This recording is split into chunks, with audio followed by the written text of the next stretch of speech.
Politologist, Professor Sir John Curtice. Professor, thank you very much indeed for being with us. Let's talk about the margin of victory here in Rutherglen and Hamilton West. A 20% swing to Labour, a massive result on the night for Labour. What does that mean? Well, it certainly underlines the message of opinion polls north of the border that the SNP face a significant challenge from the Labour Party for the Scotland's representation at Westminster.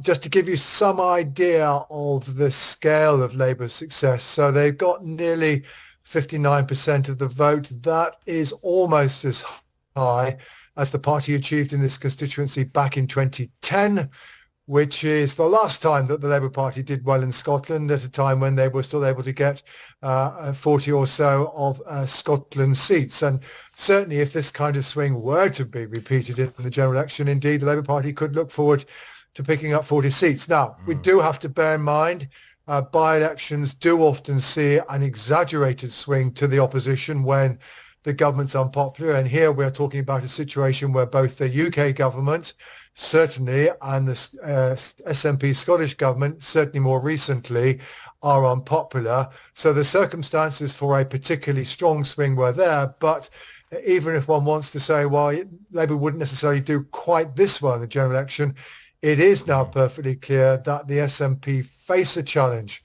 for their Westminster representation from Labour, and that Humza Yousaf still yet to convince people that he can necessarily be an effective First Minister, not anything like as popular as his predecessor, does now face a very substantial challenge to demonstrate his ability to get his party out of what threatens to be quite a substantial mess. And John, just in terms of this, we talked about the swing being 20.4% across the country. If you were to extrapolate that, my understanding is Labour needs something like a 13% swing to make sure they have a majority of one. That was last time, I believe, under Blair.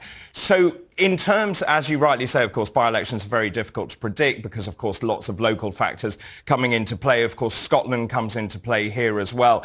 Just in terms of the result this morning, Sir Keir Starmer will be very happy, clearly. The Conservatives, I should think, would be fairly concerned by what is going on. Yes, undoubtedly, because if indeed the Labour Party can pick up a significant number of seats in Scotland, then it doesn't make much difference to the Conservatives' chances of winning the next election because they've got very little north of the border.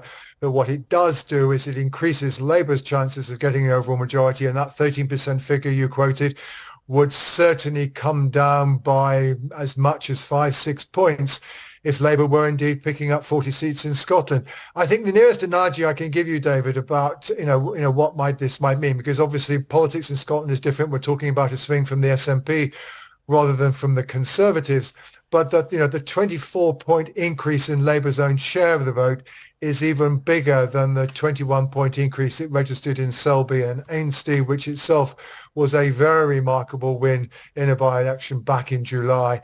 And we've now got two by-elections, which suggest the Labour Party is very, very firmly able to do extremely well, certainly in the context of by-election. And perhaps, one historical precedent just to note, the last time the Labour Party won a seat in a parliamentary by-election in Scotland, you have to go all the way back to 1964. What happened thereafter? Labour won the subsequent general election, albeit only very narrowly.